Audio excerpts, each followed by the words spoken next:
This is episode 372 of That Shakespeare Life. Just like the work of William Shakespeare, That Shakespeare Life is powered by our patrons. Listeners just like you can support the work we do here and get access to bonus content when you sign up at patreon.com/thatshakespearelife. Sign up today and stay tuned after the episode for more details. Hi, I'm Catherine James, curator at the Beinecke Library and author of English Paleography and Manuscript Culture, 1500 to 1800.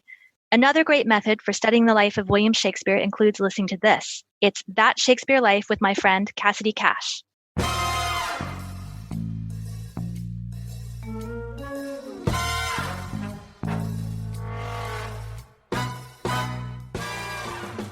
And it's this 14th century rebuilding program that you would see if you went to Berkeley today. That's going to be the majority of the remains are from the 14th century. And it's during this time, of course, that we have the famous murder of King Edward II that happens in September 1327. Welcome to That Shakespeare Life with Cassidy Cash. Cassidy believes that if you desire to successfully learn or perform Shakespeare's plays, then understanding the real life and history of William Shakespeare himself is a must. That Shakespeare Life is the podcast that helps you go beyond the curtain of some of Shakespeare's most iconic works and explore the world of early modern England as Shakespeare would have lived it, learning from the writers, historians, and performers who know it best. And now, here's Cassidy.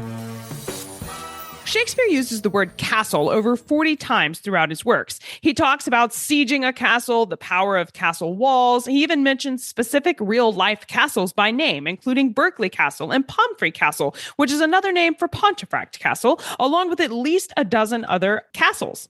These castles were prominent features in the landscape of Shakespeare's lifetime, playing roles both in their commanding presence on the visual horizon of the physical landscape, but also their place in society, the monarchy, and the broader political landscape as well. In this week's episode, we'll explore the castles of Shakespeare's lifetime, looking at which castles were actively in use around England, as well as what they were used for, some major events that occurred at these places, and which of these architectural giants survived to the present day, allowing us to be able to visit them centuries later. Here this week to take us on this tour of the real castles mentioned in Shakespeare's plays is our guest, Audrey Thorstad.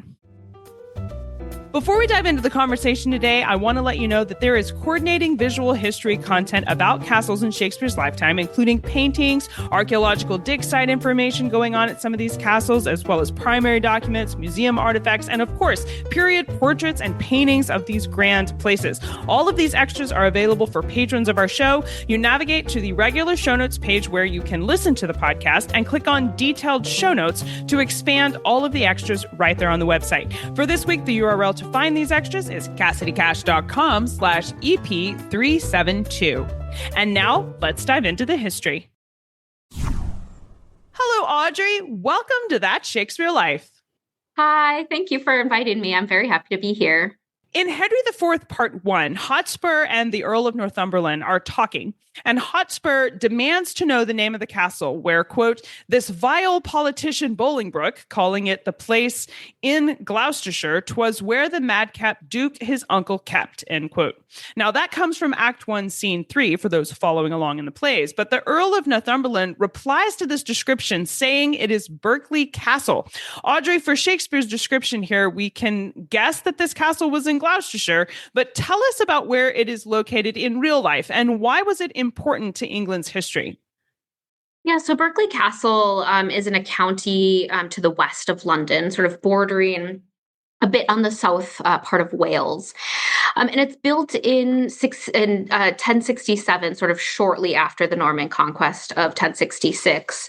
And we have sort of various rebuilding programs that happen throughout the centuries. So we have one major rebuilding program that happens in the 12th century, and importantly, another in the 14th century. And it's this 14th century rebuilding program that you would see if you went to Berkeley today. That's going to be the majority of the remains are from the 14th century. And it's during this time, of course, that we have the famous murder of King Edward II that happens in September 1327. And this stems largely from his relationships with his male courtiers, particularly Piers Gaveston, Hugh Despencer the Younger, who, as you may know, are receiving sort of large amounts of royal patronage. And this angers some of the other English barons and nobility. And so, of course, on top of this, his military career doesn't stack up like his father's, Edward I's. And so Edward II really faces quite a loss of support amongst his court. And so essentially we have these factors both in and out of the king's control that contribute to his coup. And what's important for the story of the castle is that Edward's wife, Isabel of France, forces him essentially to abdicate in 1327, and he is then imprisoned in Berkley Castle. And of course, there's some mystery around his death. We're not entirely convinced or sure that he was murdered, but he nevertheless dies at Berkeley. And we have contemporary records are very scant related to what actually happened. But we do have two really interesting references to Edward II from Shakespeare's time. So, of course, we have Christopher Marlowe's play, Edward II, and this is published in 1592.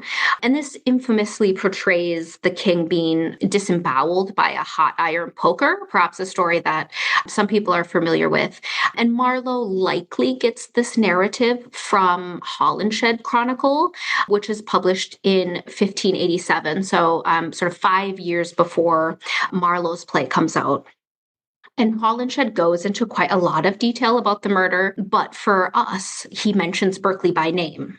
And that's what's important. So the quote in Holinshed goes, quote, "Edward's cry did move many within the castle and town of Berkeley to compassion," end quote. So Berkeley's mentioned by name. We know Shakespeare used Holinshed Chronicles for his own plays, including Macbeth, many of his English history plays. So it's not out of the realm of possibility that Shakespeare came across what happened to Edward II and saw Berkeley named in Holinshed Chronicle. And the castle's significance is important in royal history, and it's likely if Marlowe knew, Shakespeare knew.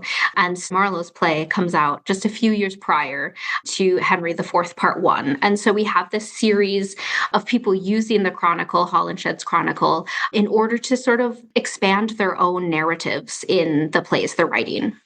Yeah, I like to think that Marlowe and Shakespeare were trading notes about what happened to Edward and how are we going to play this. But I mean, and it's very dramatic, of course. Of course. I mean, it's perfect for a play. Yeah, exactly. In the play Henry V, Act 4, Scene 7, as King Henry is headed into his famous Battle of Agincourt, he looks to Mountjoy and says, "What is this castle called that stands hard by?" When Mountjoy replies the name of the castle is Agincourt, Henry then chooses to call the field of battle Agincourt based on the name of a castle he could apparently see from where they were fighting. Now, Audrey, was there a real castle called Agincourt, and was it still standing during Shakespeare's lifetime? This is a good question. I actually had to do quite a bit of digging for this. Sources are very hazy about the structure specifically. Of course, we have a lot of references to the battle itself, but the town is a small town in the north of France called Azincourt, and this is where the battle took place. Very, very little is known about the castle. The one record that I could find is from 1857, so much, much later. And the town and castle are described as, quote, "a group of dirty farmhouses and wretched cottages, and there are yet existing the foundations of the castle of Azincourt." We have this description obviously much later than Shakespeare's period of time, but at that point, it is just a small village with farmhouses, cottages, and there are no foundations of the castle. It's hard to say about during Shakespeare's time. We do know that King Henry VIII stopped at the town in 1513 when he crossed the Channel in an attempt to invade France. And of course, we know Henry VIII and Henry V, have this relationship. Henry the Eighth very much wanted to be the sort of the next Henry V, the sort of this warrior king who has victory over the French. And so he desperately attempts to reclaim territories in France on multiple occasions during his reign. And he does have some success on the battlefield and in battle, nothing compared to Henry V, of course, but the long-term gains of these campaigns are very, very minimal. In terms of what is meant by castle, partly I'm wondering if it wasn't necessarily a castle as we think of it, as we think of castles today, this large, imposing structure. But castles could sometimes simply refer to fortified walls, perhaps a very small fortified tower that the townspeople could go in for protection. And so it could mean a number of different types of structures and not just this huge fortress. So to what extent there was a castle is really hard to know, especially if it was standing still during Shakespeare's time. But I think what's important is the Battle of Agincourt and Henry V continue to have this sort of legendary status throughout the Tudor period as this symbol of victory, ancestry for the royal family, sort of defeat over the French. And so Agincourt, the town and castle, battlefield to a lesser extent, remain hugely important during Shakespeare's time. The Tudors very much look to the 15th century as a place for inspiration, as a place to gain aspiration as well. And so even if there are sort of minimal physical remembrance of the castle on the battlefield in situ, we know that the importance continues. And I think if listeners want to learn a little bit more about the battle and about the battlefield, Professor Anne Curry has many great books on the Battle of Agincourt, as well as the field, the archaeological evidence that we have. And so I would suggest going there straight away if you're interested in knowing more about the battle and the battlefield.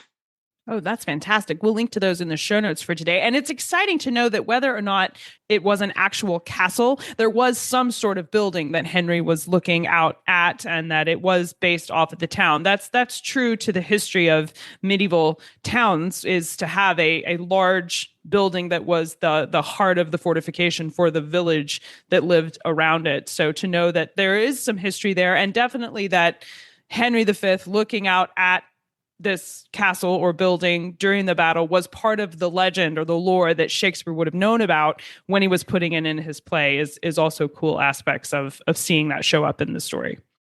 In Henry VI, Part 3, King Edward IV sends the Earl of Oxford to Hames Castle, naming it specifically in Act 5, Scene 5, and I sincerely hope that I am pronouncing that correctly because I read it. I have not heard it actually performed on stage, so correct me if I have that wrong. But Audrey, what is Hames Castle, and why was it important to Shakespeare history? Also pronounce it Hames. I don't know. I haven't heard it any other way. So I'm going with it as well. So Hames Castle is really interesting, actually. So it was part of the English operated Pale of Calais, which was a territory in the north of France, ruled by English monarchs from 1347 to 1558. And in 1558 was lost to the French in what, historians sort of argue as Queen Mary I's greatest failure. She loses Calais. Again, Holinshed, he's a great resource here. He records Mary's alleged last conversation on her deathbed, where she is supposed to have said, quote, "When I am dead and opened, you will find Calais lying on my heart." So we have this deep connection between England and Calais as a foothold in France, the last English foothold in France at the time. And the castle is really important because it was largely used as a prison for wealthy prisoners in the centuries under English rule.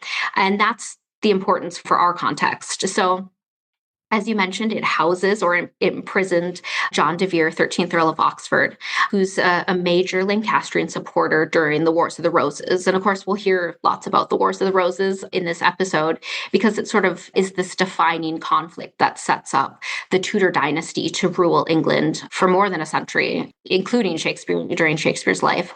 And John de Vere is a really interesting figure at this time. He's very traditionally military-minded. He's heavily involved in the conflicts in the 1460s, so much so that he is forced to flee the country in 1471 or face arrest for treason. This does not deter him.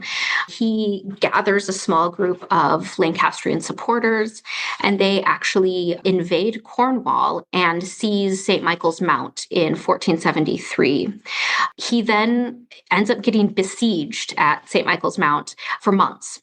and only surrenders because he has become injured during conflict and needs medical attention. And so he's imprisoned in Hames Castle in Calais for a number of years, 1475 until 1478, where we get a weird case. We have a record that he scales the walls of the castle somehow and leaps into the moat. There's some argument that he may have been committing suicide or attempting to commit suicide, but the more likely is he was trying to escape.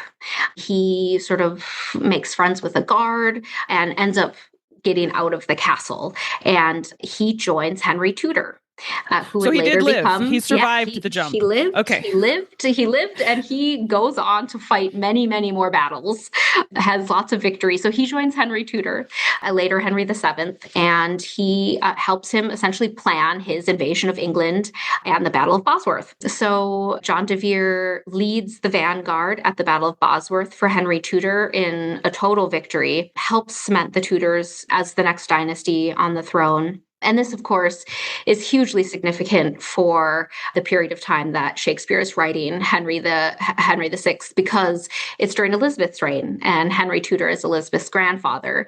So we have this direct correlation between Tudor victory, the loss of Calais by Elizabeth's half-sister, and the use of Hames for this political prison of Tudor supporters. And so Shakespeare takes something, again, that has this legendary status in English history, this royal sort of monument, and puts it in his plays in a way that would speak to Elizabeth. Elizabeth would very much know what this castle was and who was in it. But I think it also speaks to the nobility. John de Vere was a military man and had a lot of victory and was able to get a lot of royal patronage because he was so good on the battlefield. And so whether that's a sort of comment to English nobility perhaps is another story, but he very much Shakespeare knows his audience. I think that's what that tells us. In Merry Wives of Windsor, a group of people are having a conversation during which the page says that he wouldn't trade his companion's bad mood for, quote, all the wealth of Windsor, end quote. Now he's talking about Windsor Castle. Audrey, is this the same Windsor Castle where the current English monarch resides in London? And does that reference mean that this castle was in the same location in the 1590s when this play was written? Very same castle, indeed. Same location. So Windsor's about 20 miles west of central London. You can grab a direct train from Waterloo to Windsor Eton Station. It doesn't take that long at all. And it's been in the same location since it was originally built in the 11th century. Again, one of these castles that's built shortly after the Norman conquest in 1066. And it's been used by English reigning monarchs since then. It's the longest, as far as I know, longest occupied palace in Europe by a royal family. And because it has such a long history as a residence, it's turned into a sort of amalgamation of different periods of time, different renovation programs, different architectural fashions and styles, sort of different moments in history. And during our period, during the sort of Tudor and Stuart period, it was used a great deal for hunting and for entertaining. It's surrounded by parks and forests. And so it was this sort of refuge from central London. The kings and queens could take visitors, ambassadors, foreign dignitaries, and sort of show them hunting and English parks, but they could also use it as a retreat in the event of plagues and sickness in London. And we have quite a few pieces of evidence that both Henry VIII and Elizabeth I used it as this sort of plague retreat in quite terrible times in London. And interesting, Elizabeth I spent more money on the property than any other palaces that she owned. And it was really just to keep it up to date, to expand it. But by the end of her reign, the size of it just couldn't really compete with the other much newer, more modern palaces that were being built. So this comment, I'm really, the comment from Merry Wives of Windsor is really interesting because I think it does refer to the castle itself in that there were, numerous tapestries and artworks and full of riches and sort of beautiful, beautiful pieces of art, especially if the royal household was staying there. But I wonder if it also is this sort of larger reference to the royal family as symboled by Windsor Castle. Like they, generally speaking, had all this wealth. And so I sort of took it as the castle as a metaphor for the royal family in a really interesting way. But there are other really physical connections to Windsor that Shakespeare would have known about. So St. George's Chapel at the castle is home to many royal burials, including Henry VI, Edward IV, Henry VIII, Henry VIII's third wife, Jane Seymour. And then after Shakespeare's time, we have Charles I, Edward VII, and George V. So it's this sort of mausoleum of royal burials, many of which Shakespeare wrote plays about and knew about. In Richard II, Act 2, Scene 2, to continue on our castle tour here, the character named Green, a servant to King Richard II, says he's going to seek refuge at Bristol Castle. Later in that same play, Henry IV invites his compatriots to join him at Bristol Castle, which he describes as, quote, being held by Bushy, Bagot, and their accomplices, the caterpillars of the Commonwealth, which I have sworn to weed and pluck away, end quote. Audrey, tell us about Bristol Castle. Is this location still there in England today? And what was special about it during Shakespeare's lifetime? Bristol Castle is another one of these Norman castles sort of built in the 11th century. It's in the city of Bristol, which is located about 120 miles directly west of London. And what's interesting about this is that it's built on the River Avon. It's about 80 miles downriver from Shakespeare's very own birthplace, Stratford-upon-Avon. And it was an important royal castle. It was used, like many of the other ones we've talked about, as a prison and an execution site for many years. So it famously imprisoned sort of the last princes of Wales after Edward I's conquest in the 13th century. It's kind of difficult to prove if Shakespeare was familiar. I think he was at least familiar with Bristol Castle. Whether he visited it is another story. But it perhaps Again, I'm happy to be proved wrong, but it's perhaps the closest royal castle to Stratford-upon-Avon that was around at the time. So for me, that is a signal that he would have known it was a prison. He would have known that it was owned by the royal family. We have this sort of idea that landscape or that castles are meant to be this big symbolic structure on a landscape. So for me, 80 miles downriver isn't that far for Shakespeare to know about it and know the history of the castle, its use as a prison. And of course, for Shakespeare's plays, Richard II does have a connection to Bristol and the castle there. We know a little bit of the story, but essentially Richard II confiscates Henry Bolingbroke's inheritance, of course, in 1399. And so when Richard is off campaigning in Ireland, Henry sort of stages this invasion, and he decides he needs to seize Bristol because it is in this very strategic location, both very close to London. It's a straight shot to London, but it's also right on the coast. And so you can have really easy access to both Wales and the Irish Sea to get over to Ireland. And so we have Henry making this very strategic decision to get a hold of Bristol Castle before Richard returns from Ireland. And he seizes it, and upon seizing it, he beheads a number of Richard's supporters, some of who you mentioned in your quote. So we have Richard's supporters of Bushy, Green, and Wiltshire are the three sort of main servants who are beheaded by Henry at Bristol Castle. And we have a few surviving remains of the castle today. It's very much non-existent, but you can visit Castle Park in Bristol and see some of the walls, but it is very foundational. We know from John Leland, who chronicled his visits to important sites across England in about 1540, that the castle was showing signs of decay. And so by Shakespeare's time, it probably was pretty dilapidated. It certainly wasn't necessarily being used for any real purposes, but that really, again, doesn't take away the fact that this castle, sort of downriver from Shakespeare, is a place that deposed a king and had a series of executions that I'm sure was sort of in local lore that Shakespeare may or may not have heard about. Certainly would have made sense for him to, just what you're mentioning of all the death and imprisonment and royal connections that went on there, and some of these huge, these stories that you're referencing are legendary for us today, and they were that much closer to Shakespeare for his lifetime. So surely it was a place that was pretty famous. And I would think it would stand out because it was dilapidated and not in use. People would talk about it of, what happened there, why are they not making something of that building, and on, I'm sure.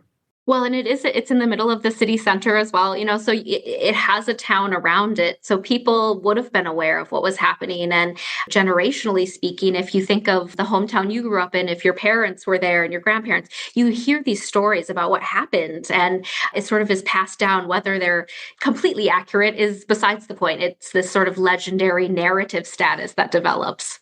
Absolutely. The legend is what lives on. In the play, speaking of legends, of Richard III, Act 3, King Richard and his entourage arrive at what the stage directions call the coast of Wales with, quote, a castle in view.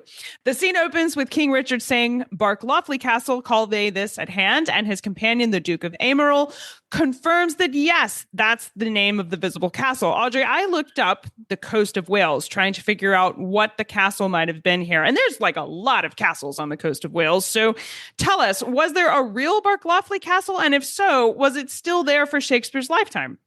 Great question. This was another one I had to do a little bit of digging. From what I can tell, I think this is in reference to Harlech Castle, which is, as you say, on the west coast of Wales, sort of northwest coast. Happy to be shown otherwise, but we're going to go with Harlech. And so, again, this castle is essentially situated exactly where you would think it was from the passage. It's right on the coast. It offers these beautiful panoramic views.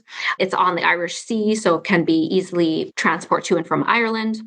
The castle still stands. It's very, very beautiful. It's open to the public. If you get a chance, if you're out in sort of North Wales, go and see it. The castle, I think, makes sense given the context of the play. Richard is sailing to Ireland, presumably departing off this coast, just as the ferry does now. And so it's perfectly positioned in that way. And Harlech is important because it is another one of these strongholds in conflicts in the 15th century, Wars of the Roses, right? So it first stands as a stronghold against the Welsh army under Owen Glyndŵr in the early 1400s. And this is considered one of the castles built by Edward I in his creation of what sort of later historians have called the Iron Ring of Wales, which refers to a group of castles along the northern coast of Wales built by the English during Edward I's Welsh conquest. So Harlech is a part of this what is called the Iron Ring. It's not meant to be a proper royal residence like Windsor was. This is really built to house soldiers, to administer politics and local justice. It's an administrative hub rather than a residence. Which is different from several of the others we mentioned were prisons. And exactly. So this one did not have the prison reputation. Yeah, exactly. It really is this sort of point that you can get to Ireland from. So people would stay there to go campaigning, but it really was this administrative hub for that part of Wales under the English. And it plays a role for Henry Tudor, later Henry VII. Jasper Tudor, Henry VII's uncle, lands at Harlech with French reinforcement troops in 1468. So this is much before the Battle of Bosworth. Jasper Tudor is constantly trying to get Lancastrians on the throne, and this is one attempt. Edward IV, the Yorkist king, finally seizes Harlech Castle and brings it under Yorkist control in 1468 after Jasper lands. And in between that, we don't have a lot of reference. We know from the English Civil War that the castle had not been repaired since 1468, and it becomes completely dilapidated, except for the gatehouse, which by the 17th century was only holding local courts. The rest of the castle was completely ruinous. And what's interesting is that Harlech is pretty far removed from the centrality of London, right? It's pretty far away. And so during the 16th century, it feels unlikely that Shakespeare would have visited Harlech Castle, of course, but he may or may not have known people who had visited Welsh castles during his time. And certainly, again, this idea that the fame and significance of these sites during the 15th century continues on into the 16th century. It's pretty well acclaimed, including inspiring a number of ballads about the sieges and military campaigns that took place at Harlech. So it did have during Shakespeare's time, this connotation of being a stronghold during times of conflict, civil unrest. And as far as what we know about it during Shakespeare's time, we know very little, unfortunately. Wales comes under English rule under Henry VIII with the Acts of Union. And that's sort of where we get lots of missing records. Things just aren't kept up the same. Things are lost. If the castle was by the English Civil War dilapidated and hadn't been repaired, it probably wasn't used during Shakespeare's time. But again, this legend, it's this legend that sort of is passed down that he sort of really seizes and writes about. That reminds me of all the stories that we write today. And there are lots of movies and tales written about the prison of Alcatraz. But if you go there, it's not active now, and if it weren't for preservation efforts, it would be in ruin as well. But people still write stories about it because we know the legends of who has been there or who's been housed there. And it still carries this worthy story quality with it. And I have to think some of these castles have that effect for Shakespeare's lifetime. They were useful for their stories because people associated certain things with them. I think Rikers Island is another prison that was, obviously that one's still active, but it's another one that gets put into stories. So it's these places that's a similar analog for Shakespeare's lifetime. Almost notorious spaces of sort of imprisonment and execution sort of go down in history as pieces of narrative for people to write about. Now, we mentioned Richard II before, but Bristol isn't the only castle mentioned in that play. Later in Richard II, Act 3, Scene 2, King Richard vows to, quote, pine away at Flint Castle. This castle, I have heard about it before outside of Shakespeare references, so I can confirm it is a real castle. But Audrey, tell us more about the history of Flint Castle. Where is it actually located? And did the real King Richard II actually go there? Did he pine away at Flint Castle? Flint Castle has a sort of special place. I lived in Flint for a number of years. I hold it near and dear. I used to walk my dog there a lot. As you say, Flint is a real place situated in North Wales, right on the coastline, absolutely gorgeous. It is on the edge of an estuary, the River Dee. So you can actually see the Wirral, sort of Liverpool, right over at Liverpool when you're standing at the castle. You can definitely go and see it quite easily, right? It's right off the train station. And this castle is, again, part of this iron ring that I had mentioned with Harlech. It started in 1277. It isn't particularly unique in any way. It's pretty small, one of the smaller English-built castles in the north of Wales. And again, like Harlech, it's not built as an elite residence. It's not meant for the king to go and stay and host lavish dinners and feasts, but it is meant for troops and for administration. It's the first castle built of the Iron Ring that I had previously mentioned. And, although these castles built by Edward I are often seen as symbols of English oppression against the Welsh, I think we can flip that on its head and view them as symbols of Welsh resistance and strength in the face of centuries of English oppression. And so this castle has this unique history of being quite a contentious place for the locals, but also for the English. The one unique part of it that I do want to mention, if you do go and visit, you'll see it right away, is that it has a very interesting corner tower that's totally isolated from the rest of the castle. We don't really see this structure in, as far as I'm aware, any other English-built castle in Wales. Potentially not really any other English castle. This is a unique feature to castles we find in Savoy, in sort of southeast France. And the most convincing argument that I've heard about this is that it was meant as a sort of archive, as a library, and it's isolated from the rest of the castle for protection, for security. And so it really does speak to Flint being this extremely important site for record holding, for administration, for this connection between Wales and England. It's right over the English border. Of course, for our story, importantly, Richard is held at Flint Castle in 1399 after his abdication near Colwyn Bay, which is right down the coast to the west of Flint. And so we have this castle with important administrative purposes, military purposes for the English. It's the site of a king abdicating his throne, sort of getting imprisoned, this site of transference of power. And I think that's sort of a lot of these spaces that Shakespeare mentions is this moment in time where power or conflict or something comes to a head. And it's these very important castles that play a role in these narratives. This moment of abdication takes place at Flint Castle, which arguably didn't really have anything else important happen at it. It wasn't the site of a famous siege. It didn't, see battle. It wasn't the home of a famous king or queen. It really was just like an office in many ways for the English crown. And yet Shakespeare takes it and elevates it and makes it a space that a monarch, steps down and is imprisoned. So it's this very important space that I think is really cool that Shakespeare does. If castles are seen as centers of power and conflict, then it makes sense that we would have yet another castle come up in Shakespeare's play related to his tale of the Richards, for they had a lot of both power and conflict. It comes up in Richard III, Act 3, Scene 5, when King Richard says, "Meet me within this hour at Baynard's Castle." Audrey, why would Shakespeare have Richard go to Baynard's Castle? Was this a real place? And why is it significant enough to this story that Shakespeare would mention it by name?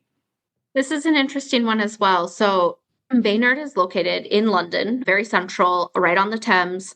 And so it played quite a significant role in a lot of important events in the 15th and 16th century, just because it was so centrally located. During the Wars of the Roses, it's this huge power base for Yorkists, including King Edward IV, who is crowned there in the Great Hall. And then he gifts the castle to his mother in 1461. And Shakespeare correctly writes that Richard III was offered the crown to be king at that castle as well.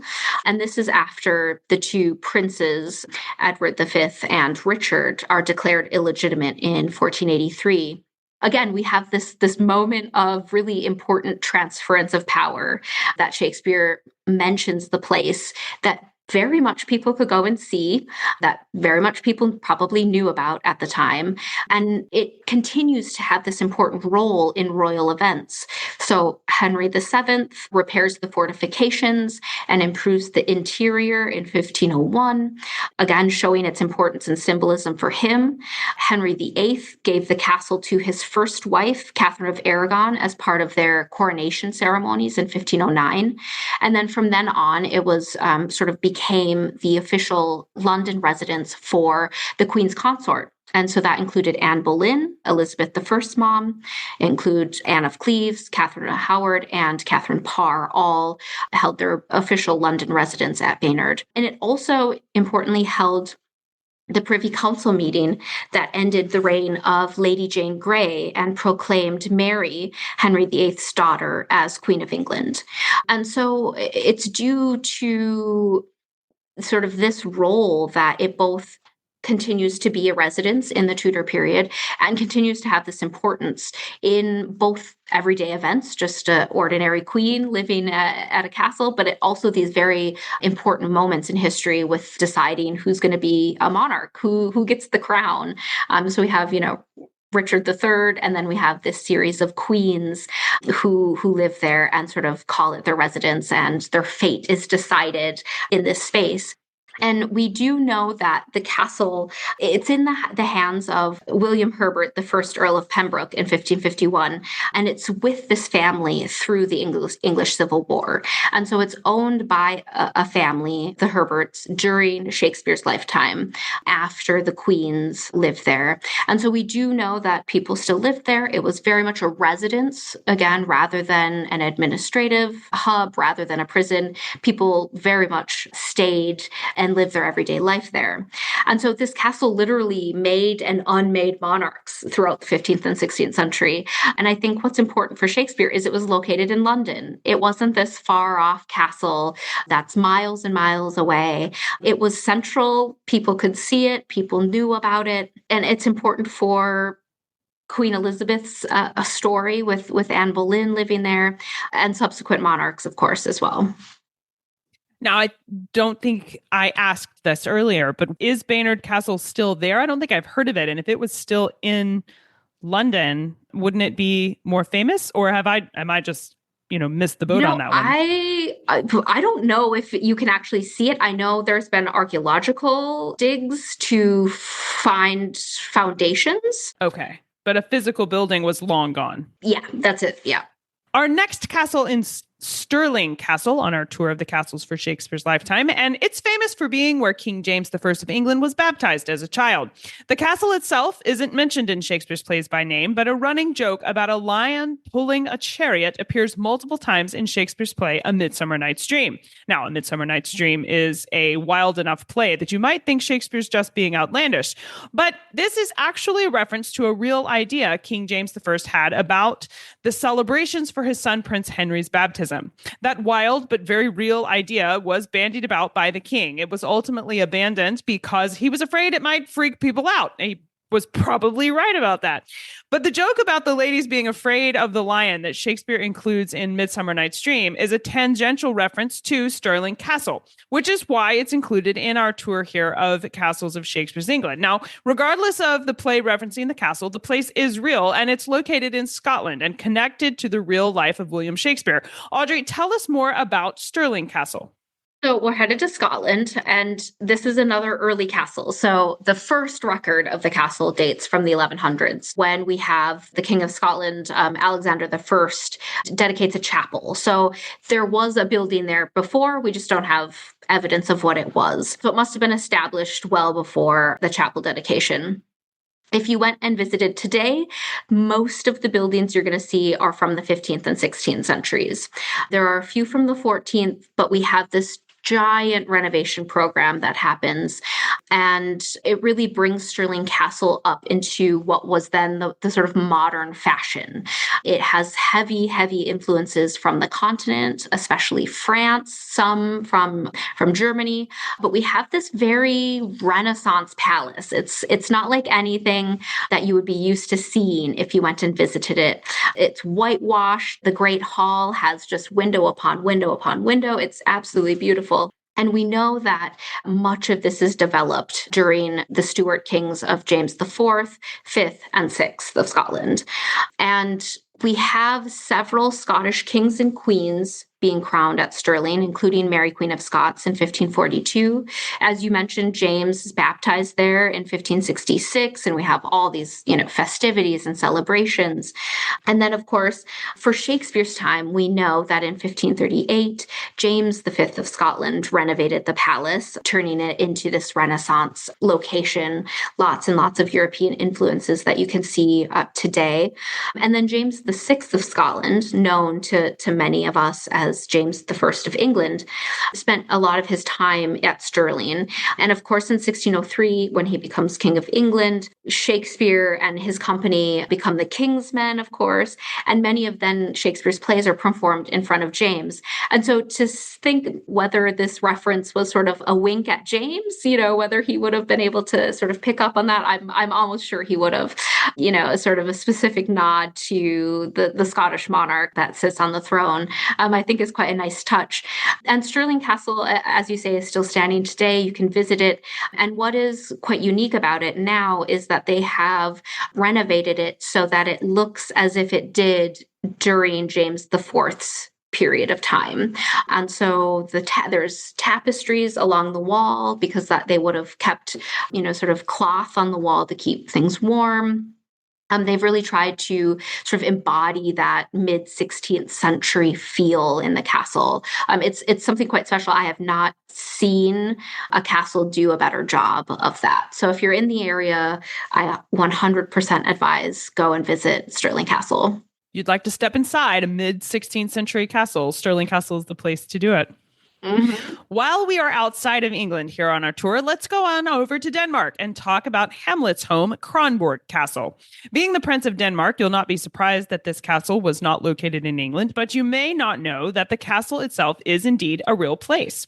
Kronborg Castle is the actual castle in Denmark that Shakespeare used as inspiration for his play Hamlet. While the bard is not thought to have visited the castle himself, he did meet two of Denmark's nobility, Frederick Rosencrantz and Knud Guildenstern, return, which they visited London in the 1590s. You'll recognize their names, I'm sure. The play Hamlet would be first performed soon thereafter in 1601, almost certainly influenced by this visit, and the play itself is thought to have been based on a legendary Danish prince called Amlid, who shares the same home at Kronborg. Audrey, tell us about the real Kronborg Castle. So it very much still exists. It's a huge tourist destination in Denmark, and it is probably one of the more famous and important castles in Northern Europe during the Renaissance, early modern period. It plays an extremely important role in the military patrol of the Baltic Sea. So it stands between what is now Denmark and Sweden, sort of on the tip of this peninsula in this very narrow portion of the Baltic Sea.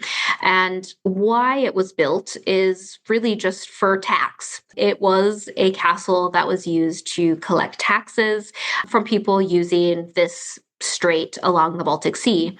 So King Eric VII built the castle in the 1420s. And in the late 1500s, King Frederick II totally transformed it. He essentially rebuilt the whole castle into a Renaissance palace. From a medieval fortress to a Renaissance palace, we see these sort of changes happening at this time. And the renovations follow this trend that's can be seen across Europe, that a lot of monarchs want much larger, more modern, private apartments in these residences. And so this happens. And of course, in Shakespeare's time, he's meeting Danes, but he's also perhaps familiar with King Frederick II, who did this complete renovation program, because he is known as a person to have potential marriage negotiations with the then Princess Elizabeth, soon to be Queen Elizabeth. So there was a potential match between Frederick II and Elizabeth I in the 1550s. So this is before both of them become kings and queens respectively. But it, of course, fell through for various purposes. But the extent to which marriage negotiation talk was still happening during Shakespeare's time, Elizabeth gets a lot of sort of push from Parliament to get married. I was going to say her flack, reign. but yes. I was trying to, be a little bit polite about it. But so Elizabeth gets harassed into trying to get married by Parliament, essentially. So, I can just imagine this happening at court and rumors flying. Frederick perhaps is name dropped. And so I think, although we perhaps don't think of Denmark as this big Renaissance country that has a lot of influence in Europe at the time, it very much is an ally to England at times during the Protestant Reformation. And it does have this big empire that it is dealing with and sort of consolidating. And so it very much was on the minds of people at the time. So I see that Shakespeare probably did visit, but he has these connections to Denmark, which I think is really important. And I think, I'm not positive, but I think James VI stayed at the castle before he married Anne of Denmark. This was before Shakespeare would have written Hamlet, maybe in the 1590s, early 1590s. So there is perhaps this direct connection to the soon-to-be English king, James I, and Denmark and Kronborg Castle. So the visit by Rosencrantz and Guildenstern in London would have been a reciprocal trip. Yeah, I think so. Okay. I think so. Mm-hmm. Mentioned several times in the play Macbeth are two very famous castles, Cawdor Castle and Inverness Castle. Audrey, tell us about these two castles and why was their history significant to Shakespeare as well as to the story of Macbeth? So Cawdor is actually, it's really, all these castles are interesting, but this one is interesting. It's in the style of a tower house. So it's, again, not this traditional imposing structure that has a courtyard and corner towers. It is really just a tower house. And this is a popular style of castle, often found in Scotland and Ireland in particular. And what's interesting about this castle is it's passed down to the Campbell family through marriage in 1510, and it has been with the Campbell family since then. They still own and operate Cawdor Castle. And so through many centuries of ownership, again, still owned and resided in, there are various renovations, expansions, rebuilds. And so again, it becomes this sort of amalgamation of different styles throughout the centuries. And although Macbeth is named, as mentioned, as the Thane of Cawdor, the castle that we see today definitely wasn't built during when Macbeth actually lived. The earliest portion of the castle stylistically dates to the 1300s. As far as I know, sort of archaeological tests haven't been done to date things. But that's also not to say that a timber structure wasn't built on that site before the stone structure during Macbeth's time. But the castle that's there today, is it reflective of what would have been there for Shakespeare, which was about, 150, 200 years later? It would have very much been what Shakespeare would have seen. Yep. So Macbeth probably did not, but Shakespeare very much, that structure was very similar to what he would have seen. And it's, again, not built by the royal family, but it is meant for a home. So it's built as a residence. And so it becomes less fortified by the 16th century. So although it may have started as what we think of as a defensive castle meant for protection, by Shakespeare's time, it very much is not a fortification in that strictest sense. It's a residence. It's a palace. It's a noble family home. Similarly, Inverness has this long history, but what we see at Inverness Castle is not what Shakespeare would have seen at all. So today, Inverness Castle largely stems from the 19th century rebuild. And there are many reasons for a rebuild, including that it was in various wars and conflicts and faced lots of destruction. And famously in the 16th century, the castle was captured for Mary Queen of Scots in 1562. But after that, we don't really get much mention of it in records until 1619. So a few years after Shakespeare's death, we know that the castle was in a poor state and, quote, a great part thereof was quite fallen down, end quote. And this is according to a survey done of the structure. So by 1619, Inverness Castle very much has sort of fallen into repair, needing repair, into dilapidation. We see both these castles are very important sites for Scottish royal and noble power. They're very prominent on the landscape, but they wouldn't have necessarily been important structures during Macbeth's time, and not necessarily during Shakespeare's time, besides as these sort of points of power. Particularly Inverness just was not even in use during Shakespeare's time.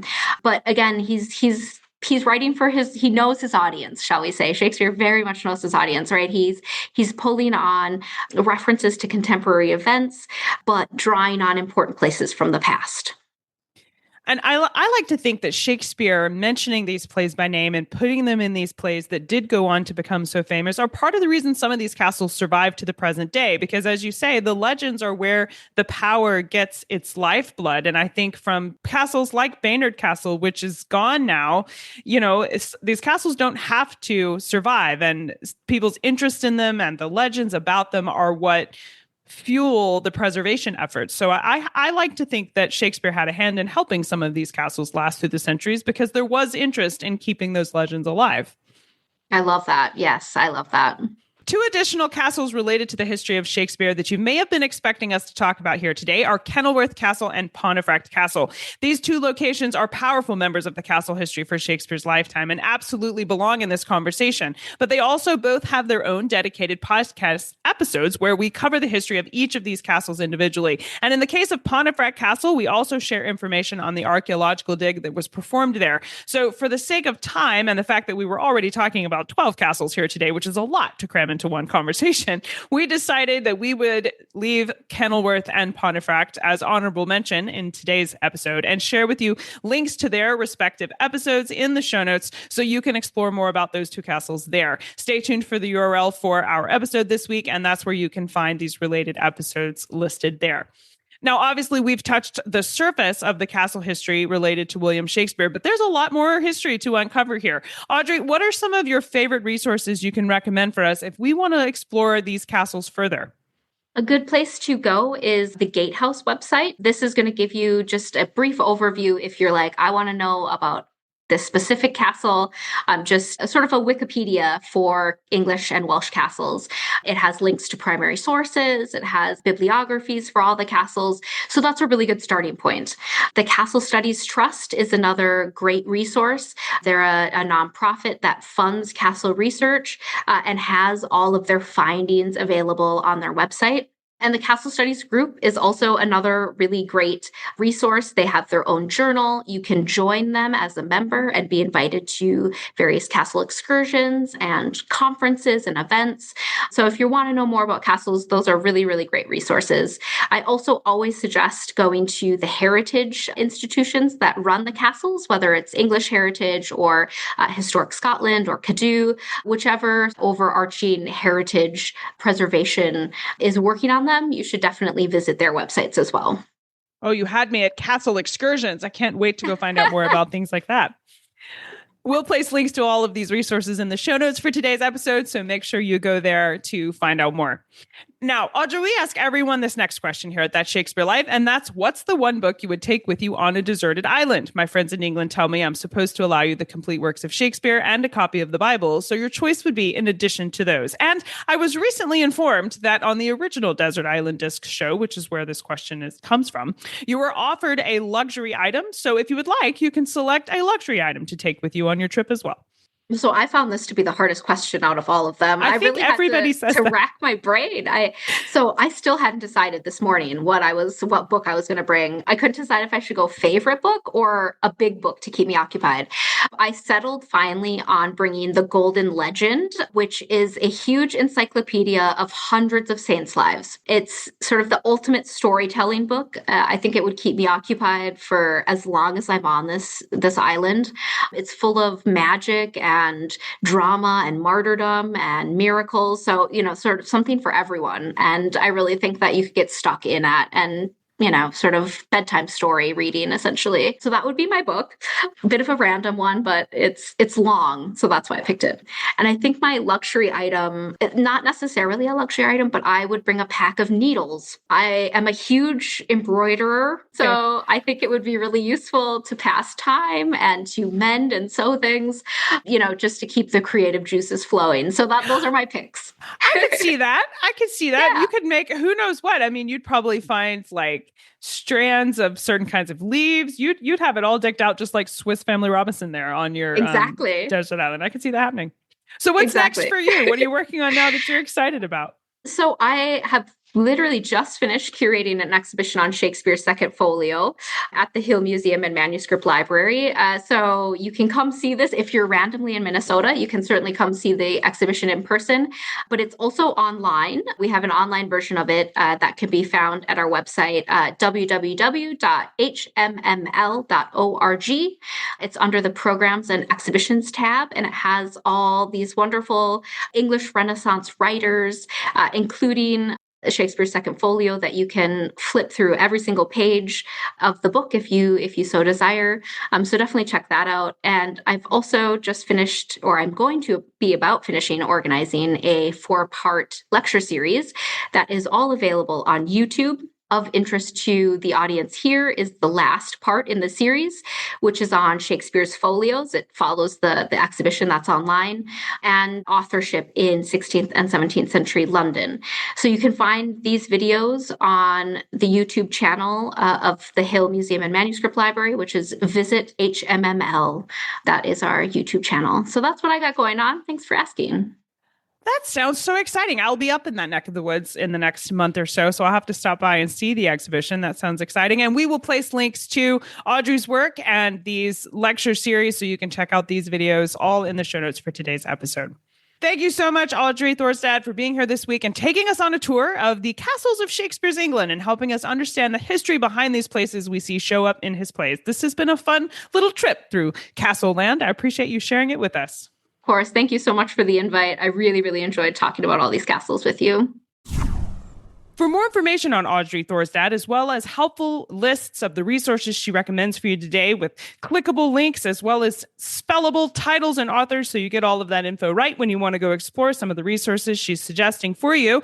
This information, along with more information about our guest, is available at cassidycash.com/episode 372.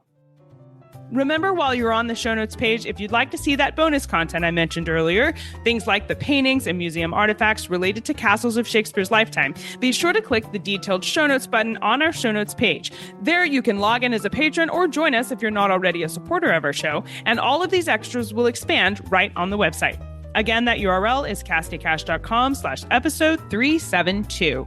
Patrons of our show, remember to check out the Studio Insider Resource Library on That Shakespeare Life's Patreon page, where we have illustrated portraits of several of the castles we mentioned today that you can download as illustrated art prints right from the library.